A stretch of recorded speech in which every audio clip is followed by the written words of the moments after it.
Re-say your 2 seconds. Okay. Yeah, so anyway, essentially you don't need as many carbohydrates, which are essentially our fastest type of fuel. Well, actually not. They're our second fastest recruiting and usable fuel source that we have. Creatine actually being the first one, but it will not sustain exercise for that long. So let's just pretend like it is. And then fats are kind of our longer, slower, longer duration fuel source. So basically, we don't need the faster fuel source if we're not doing anything high intensity that needs quick, consistent replenishment of carbohydrates. And the opposite is true of fat. Like we would utilize fats more when we're not necessarily exercising. So that's kind of the idea behind the RP strength. And I've actually heard there's a book called Nutrient Timing that came out 15 years before RP really became a thing that kind of talks about the same thing. So that's kind of that.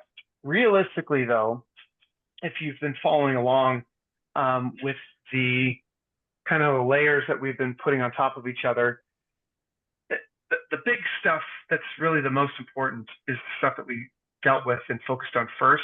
And every subsequent layer is contributes, excuse me, a little less to the nutrition performance puzzle. With this last one, I wrote less than 5%. It's really realistically probably like 2 to 3% of the overall like nutrition puzzle. So it's just kind of like the very, very, very final piece or pieces to the puzzle, and the rest of it's the stuff that we really want to make sure that we have together before we start doing these really specific or enlisting these very specific strategies. So yeah, that's it. So review of the previous 2 weeks, which really should have only been one, was I think it was macros. No, it was what was oh yeah, macros and micros was week 7. So basically you should have already done your. Did I screw this up? There should have been a week of just tracking, and then there should have been a week of specific macronutrient ratios. No, I think we did that. Yeah. No, we did that. We did that.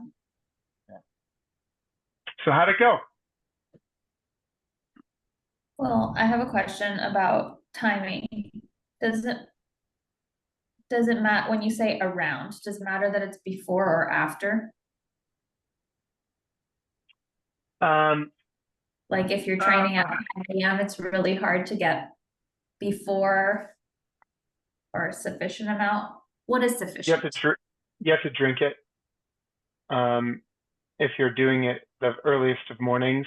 And I would actually probably say the same thing for the late evening class. Like a 7 p.m. class probably has the same kind of nutrition strategy, in the sense that like you're probably not going to have enough time to go home and prepare a meal, consume it, and before you go to bed. Now that depends. I mean, if you're a 1 p.m. sleeper, maybe you will. But if you're trying to go to bed by 9 p.m. and you take the 7 p.m. class, the only option really is drinking. In terms of RP has changed a little bit since I had actually put Steph through my version of it many, many, many years ago. It used to be you do like a 30 to 60 gram carbohydrate, 30 gram-ish protein shake. You do like a quarter of it before, you do like 50% of it during, and you do the rest of it after the workout. And that's kind of like your fuel for that around your workout. And then for the 5:15 a.m.ers, it would be like your first meal of the day. If you, let's just say you have 3 or 4, but whatever, you essentially are trying to, let's say you have 4 to make the math easy. You have 40% of your daily carbohydrates allotment immediately following your workout in your first meal. The next meal has about 30% of your daily carbohydrate allotment. The next one has 20%, and the last one has 10. And then you flip that for fats. So your post-workout meal has maybe 5 to 10% of your daily fat allotment going to 20, 30, and 40. And then the protein is a consistent thing. It really depends on how many times you're eating per day. And the new RP app is actually really, really good because it used to, like, they didn't have an option. It was like 6 quote unquote meals per day, and that was it. So you had to do like a workout shake and an evening shake or something like that, and then 4 meals. Now you can set it up to whatever configuration you want, and it does it based on your workouts and things like that. Question about RP, because I don't remember, it was a long time ago. Do they When not do you think we track did like, that? I can check my emails. It was a while ago. It was probably 2018, 19, maybe. No, you know what? It was when I went to Yosemite is when we started. I can check. I know when. It was a while ago because Carson was a toddler. Don't they not count, like you look at the primary macros of a food, but you don't count all the macros of a food? Or am I mixing that up with something else? So like if You're you mixing it like up a little with bit. something else, okay. Yeah. Realistically, that's kind of a different principle that I intentionally kind of didn't talk about, even though it kind of, it belongs in a nutrition discussion like this. You can change a little bit how your body processes meals. And this is like another 1 to 5% tiny little piece of the puzzle. It's not going to be this drastic, dramatic thing, but you can kind of change the way your body handles, deals, processes with a meal depending on the macronutrient makeup of that meal. For example, if you ate,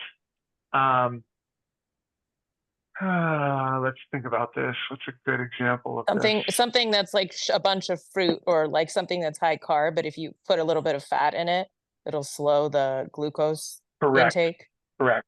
It basically gives it whatever the primary macronutrient is, it will still handle it mostly like that. But the more you give it something else to deal with at the same time, it will start to deal and process with it that way.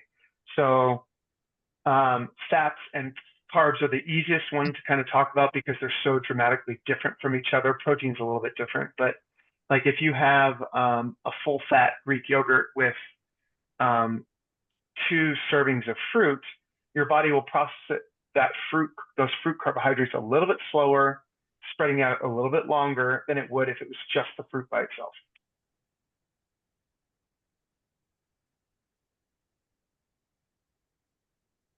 I kind of didn't forget, but I kind of forgot to include that.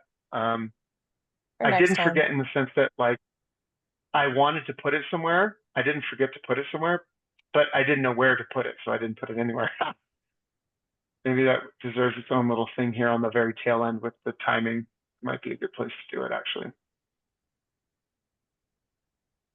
But then that kind of goes against the RP thing. I mean, because isn't RPs, if you were gonna, like, if I was gonna do a 5:15 a.m. workout, my first meal shouldn't have much fat, if any. Correct. No, that's consistent with that because the idea is like I want a glucose spike to recover from the workout, or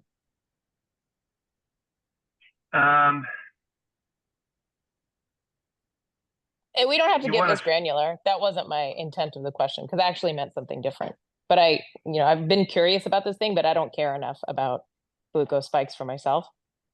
So EC and Alan Aragon and Dr. Joey Muñoz, they talk about you're kind of using glucose spike as a kind of a positive thing. There's been a lot of talk about that in a negative sense for a long time, and they're kind of coming to terms with the fact that like it's completely normal, and your stuff is supposed to fluctuate throughout the day, and it's not the end of the world if you have a cortisol or glucose or insulin spike in response to a normal physiologic like event. Like if you work out, cortisol goes up. If you eat, your insulin goes up. Your glucose goes up, then your insulin goes up. It's not the end of the world. Now, the problem is the return to baseline, the chronic elevated insulin levels, things like that. That's where you run into trouble. But most of the time, we don't necessarily want to blunt these kind of hormonal responses to normal activity, normal nutrition, things like that.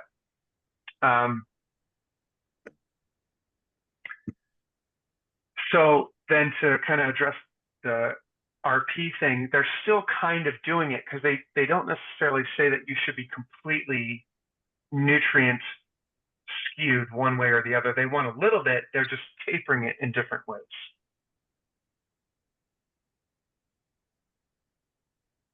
Okay.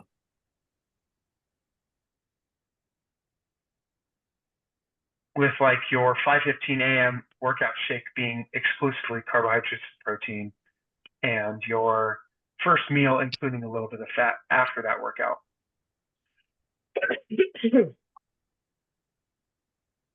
I had a sneeze this morning that went full back spasm. Woo! What the hell?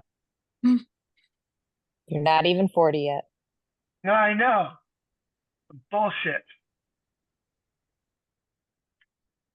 ¿Qué más?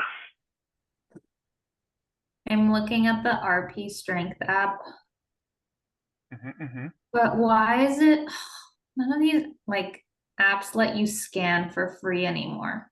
Huh. It just looks like you have to enter the food again. I think the RP Strength app you have to pay for. You like do I have think to it's pay. Yeah, you do have to pay for it, but you still need to input like individual like you have to search for things. Like in MyFitnessPal, remember I used to be able to scan without paying for the premium. Not that does you even does RP have a premium level? no, Is that what no, you're saying? it's all paid. Okay. Yeah, I'm kind of glad that I also think that this is kind of the tip of the spear, top of the pyramid thing anyway, because realistically, most people will get pretty freaking far, 80-90% of the way there with MyFitnessPal and just tracking their macros and their calories. But if someone is interested, like me and Melissa were having a discussion about this today, like every percent, every 5% above like 90%, the return on your investment it takes a lot more work to get a little bit more return. So there might be other things, other places that we can spend some time trying to fish out potential improvements that may not require as much effort. So that's why I kind of liked the RP Strength. There is free resources for people that granted you can't scan it anymore on MyFitnessPal, which you used to be able to do, which I really liked. But if you pay for the premium service on MyFitnessPal, you can take pictures of your plates now, and AI basically guesses to a reasonable level of accuracy what's on there and how much is in it. That's pretty cool. How does it know how big your plate is? You have to use a standard size plate? I have no idea.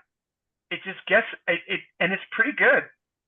I've played with it a little bit. I mean, granted, it's off by the things that I've input, and I might be wrong inputting stuff, so I don't necessarily know. But I've kind of measured them against each other, and it's pretty close, like within 5% every time I've checked it. I mean, if you say food labels are whatever percent up or down that they can shift, then that might be negligible anyways. Yeah. Jenny, So- I would say, oh, sorry, go ahead. Was it Sandra that was talking? No, that was Cindy. Oh, So if you're not there yet, but getting there for RP, it sounds like you should just let that go for the time being and keep focusing on the other stuff. Correct. Basics first. Foundations first. And then what ends up happening, back in the day when like CrossFit I don't know, actually, maybe these discussions were being had outside of CrossFit in other fitness communities, let's call them. But I don't think they were, because I was in grad school at the time and they weren't even being talked about in my exercise physiology, sports nutrition, and biomechanics classes. So I don't know how they could have the conversations could have been having had in these other communities, but whatever. What ends up happening is you're going to end up returning, like E.C. Pinkowski talks trash about this all the time. She always talks about like if it fits your macros. For a long time, people just ate whatever they wanted as long as it fit their macros, for example. And so that's why we start with quality first and then talk about calories and then we talk about macros and things like that, because realistically, the best way to do this is learning how to air squat before you overhead squat, kind of a thing. Like that's kind of what we're trying to lay the layers on top of each other for. So yeah, RP is, and I don't do RP, and I have no intention of doing RP. That's like Even a very, when I did it with, sorry, I didn't do RP. I did your thing for no, free. you did my version of it, and essentially what I did was I took the RP templates and modified them a little bit, and then put you at like a 10% calorie deficit from what they were suggesting. I wish we were doing body specs at the time, because it would have been really interesting to see what that would have done. I was going to say, Jenny, or anybody listening that's interested in doing it, I mean, I think you can play with it. I would play with it first before jumping right into buying it, and see, like, even just practice for 2 weeks trying to eat like that and seeing what you need to do it. Because if you don't already eat that way, it's a change in the types of foods you eat at different times of the day. And it's like, how much do you really care for that incremental? I don't think it's going to create a dramatic difference, like what Will said. Like, I don't think if you're already tracking your macros and you're in a deficit, doing that isn't going to make you, it'll probably help. And maybe it's because it requires you to be even more careful about how you track, that's why it helps. But already tracking your macros closely is a lot of work. And I did it for a while with you, and it did help, but it didn't fit my lifestyle, and I didn't care enough to keep doing it. Like, I was able to get good enough without that. It's hard, and I think that's one of the reasons why they've changed it to kind of be what it is now, because it used to be 6. I'm quote unquote calling these meals, that like they're counting a protein shake with carbohydrate supplement in it as a meal, and your PM like casein shake as a meal. So it's kind of like a loosely used word, but you had to eat 4 times a day, and if you aren't already eating kind of like that with a consistent amount of protein per meal and 2 cups of fruits and vegetables per meal, and then you fluctuate the fats and carbohydrates throughout the day, it's really hard. So like, make it easier on yourselves.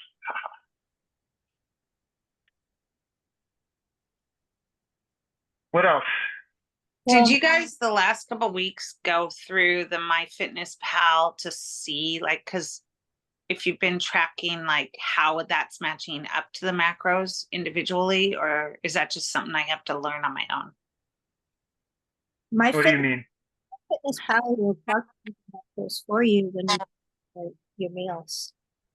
So okay, I still have to, I've been tracking religiously, but I'm still trying to figure out how to see that on MyFitnessPal, like the macro stuff. But okay, I'll play with it more. You're just basically on week 1 of 2 of the MyFitnessPal thing. So you basically been recording. So essentially, when you were in the Galapagos,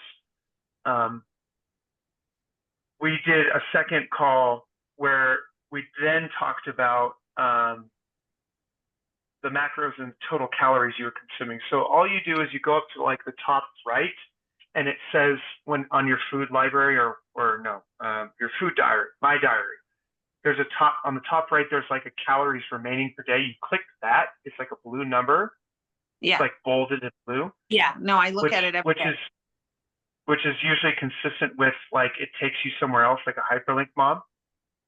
Okay, And then, Nobody knows that, William. Nobody knows that.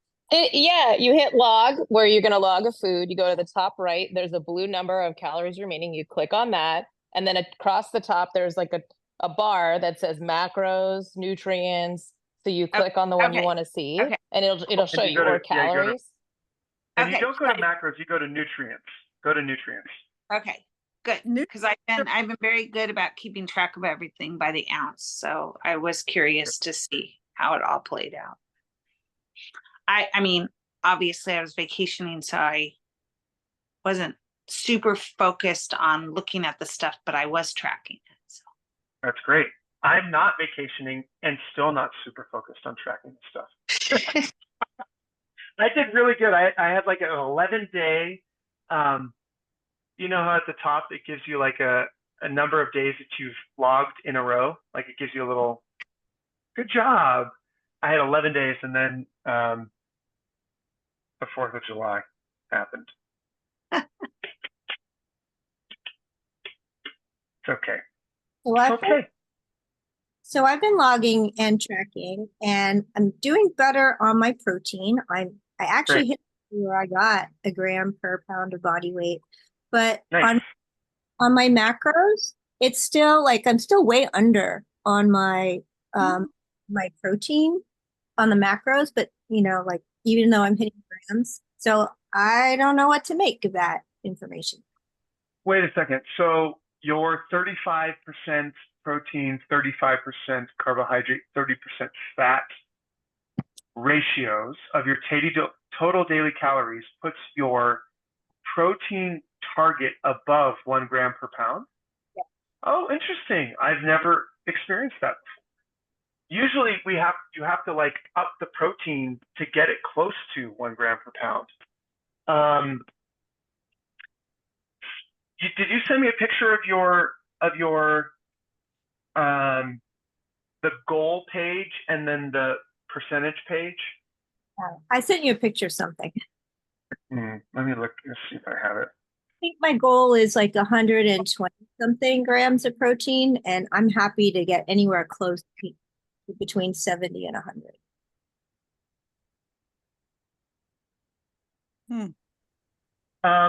Oh, it's 116. Okay, so for you, that probably tells me that what about your calories? How close are you getting to your total calories? I'm almost making it. I mean, it fluctuates hugely from day to day, but weekly, I'm under every week. Yeah, so I would say for you, probably focus on getting gram per pound on protein and then just getting the calories. Eating more? Yes. So I did finally get that Fairlife stuff. Oh my God, that's like crack. That is so Yeah, good. it's super good. So good. Mom, did I give you yours? Yes, Okay, I tried it. It I has couldn't remember. it has a lot of artificial sweeteners in it, and I'm trying to avoid sugar, particularly for the pro-inflammatory effects. Do you know artificial sweeteners like the stevia and whatever else monk fruit or whatever they have in there? Are those considered pro-inflammatory? Do you know? From my understanding and from the people I trust and from the things that I've read, they are not. It tends to be pretty neutral, inflammatory wise. Digestively though, some people have trouble dealing with specifically monk fruit. And to an extent stevia as well. So if it starts to upset your stomach, maybe find something else, but they tend to be good. Oh.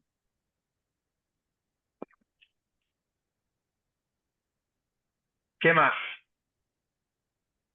So we're done. I'm trying to get Jenny to her birthday party on time.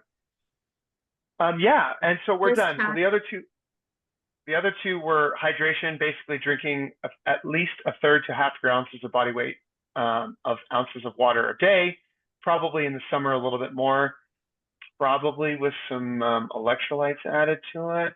And eventually I'm going to start packaging the ones that I made and giving them out. And then alcohol is never good. It's like not good for us at all. But if like just consume in moderation and don't like get out of hand kind of a thing. We were just talking about like a lot of things are really bad for us, but they're okay because they keep us sane from time to time. So not the end of the world. Let's hear for chocolate. Yeah. Yeah, exactly. I do my best to consume my chocolate in the form of ice cream. And I did not successfully serve a single serving of ice cream the last time I consumed. I had the entire pint and then some of the last one. So But then the time before that you did, because you posted. yeah, you're right. 50% of the time since I've been trying to pay attention to it, I've been successful. Something. Can be done.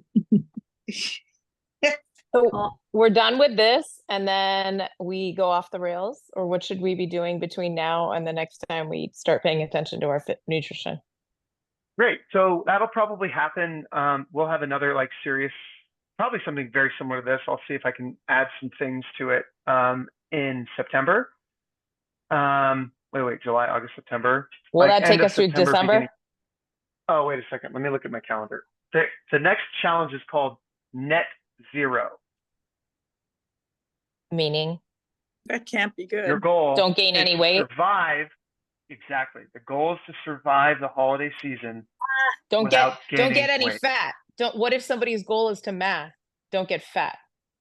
Sure, you got to put on some serious muscle mass. Okay. It starts September 29th. So basically, right now, actually in July, is supposed to be the Fit6 audits.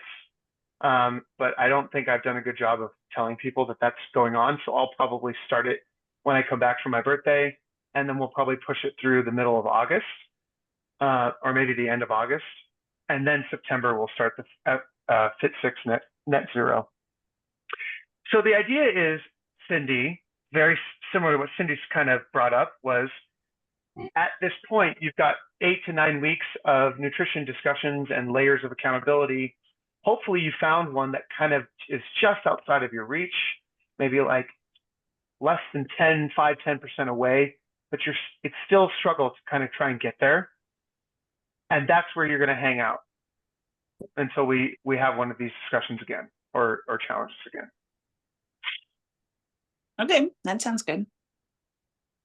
Can you post that in your newsletters, the timing of these additional thingies, so that we Yeah, can... Okay. Yeah.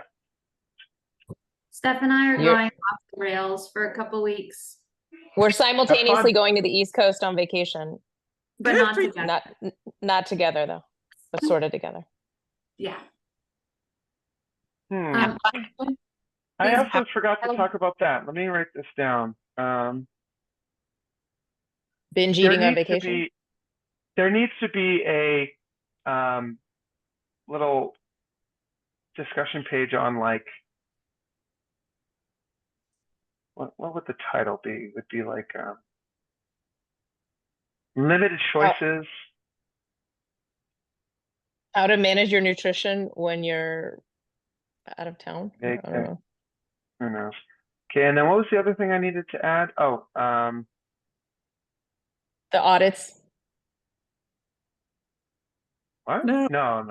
We're gonna add. Add to the nutrition thing. Mm. It was Rosie- what you asked me about. Macros impacting each other. Eating macros together. What impact? that has. Yeah. How about this one? How to manage your nutrition Bye, Jenny.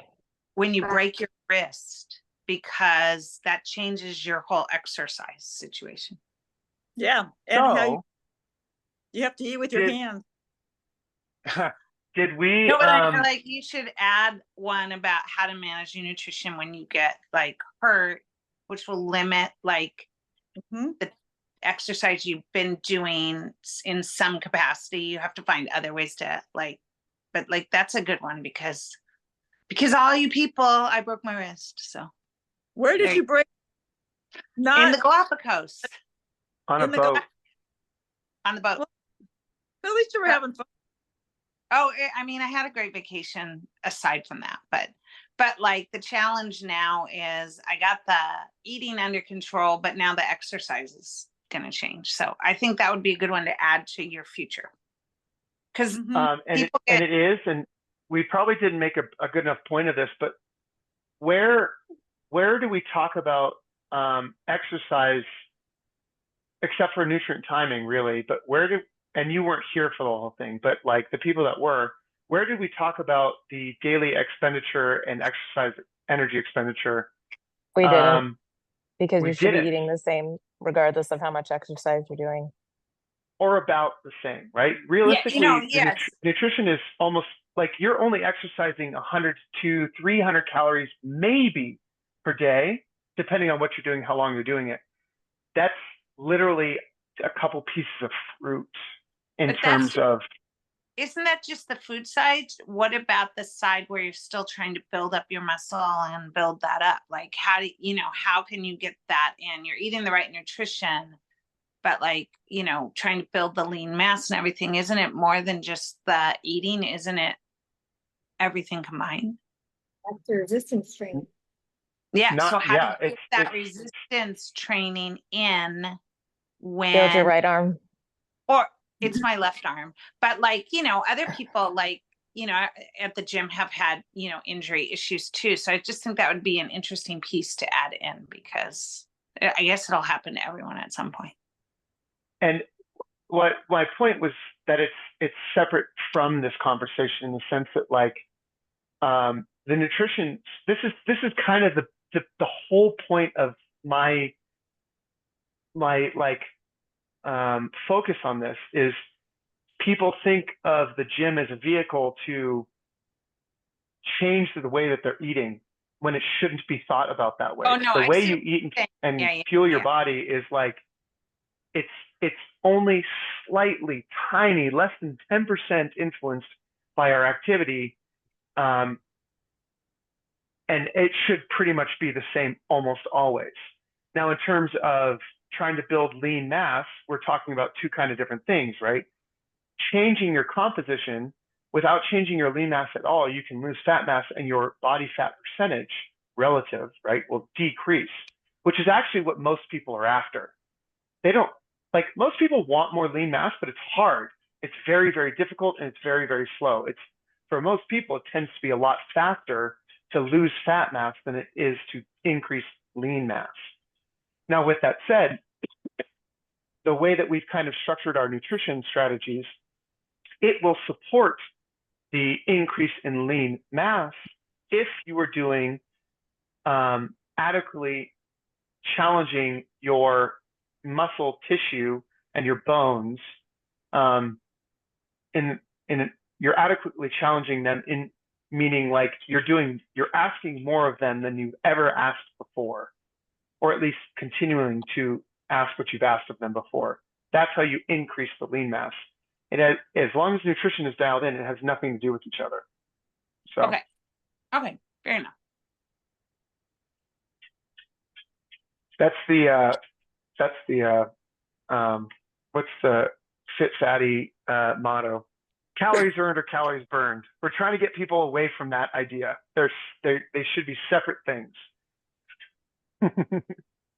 But Cindy, also what I meant was, I know that it's very discouraging to be injured, but then you should still come into the gym and find other things you can do without that arm.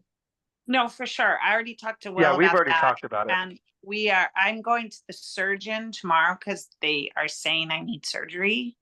Oh, okay. And I was waiting until I heard what he said because initially I was in the Galapagos when this happened and they only spoke Spanish and I wasn't sure I really got like the full thing. So as soon as I got back, I went to my orthopedic. I'm like literally the day after I got back. And then there's recommending surgery. So I'm going to the surgeon tomorrow. So I just went to the orthopedic a few days ago. I'm going to the surgeon tomorrow. And then after I have all the pieces, then Will's going to help me come up with a plan so that I can keep coming in and do what I can safely. But you know, That it's sounds just, good. it's a bummer, but I guess I wouldn't say discouraging. I've been in good progress. And so I don't want to, I feel like I'm on a good trajectory. So I didn't want to like lose my trajectory. You know what I'm saying?